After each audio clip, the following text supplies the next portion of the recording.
Fitaccen jarumin fina-finan Hausan nan Ali Nuhu ya kai Adam A Zango ƙara gaban kotu akan ɓata masa suna da yi. Kafin ya karye a sha wuya. Waje ɗaya a waje ɗaya. Idan ba ku manta ba dai an daɗe ana kai ruwa rana akan rigimar da take tsakanin Adam A Zango da Ali Nuhu, wanda aka ce Adam A Zangon har zagin Ali Nuhu yayi. Wannan rigima dai an daɗe ana yin ta tsakanin jaruman guda biyu, wanda aka kasa samun manyan cikin masana'antar shigarta. Kafin ya karye a sha wuya. Waje ɗaya a waje ɗaya.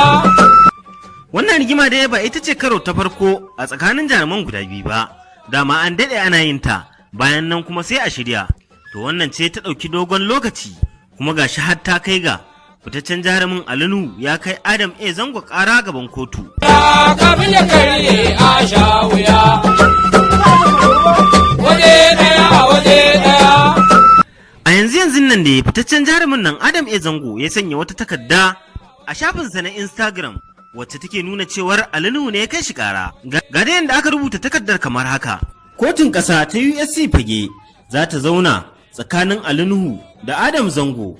Zuwa ga Adam A Zango, ana kiranka ka zo kotu a USC Fage a ranar 15 ga watan 4 na wannan shekara ta 2019 da misalin karfe 8:30. Kotu tana kiranka akan shari'ar da ke gabanta ta neman shiga tsakani akan ɓata suna. Don haka sai ka zo kotu a wannan ranar da na ambata a sama. Kafin ya karye a sha wuya.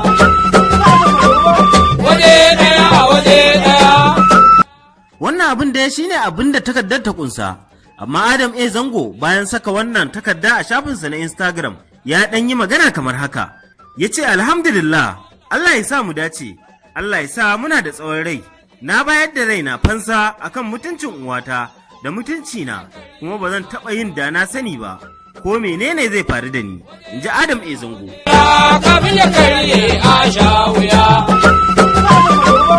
Waje ɗaya a waje ɗaya. Wannan baraka da za a iya cewa babbar baraka ce a cikin masana'antar Kannywood, wanda wannan rigima za ta haifar. Mu dai fatanmu Allah ya daidaita tsakanin wayannan bayan Allah.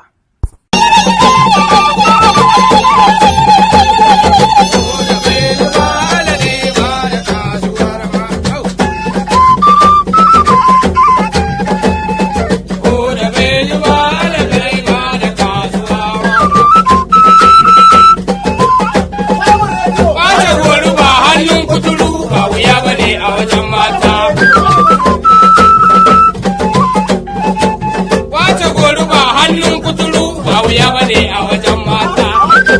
Allah sarki.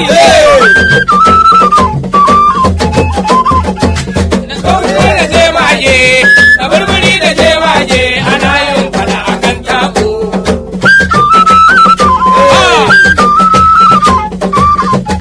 Fitaccen jarumin fina-finan Hausan nan Ali Nuhu ya kai Adam A Zango ƙara gaban kotu akan ɓata masa suna da yi. Kafin ya karye a sha wuya. Waje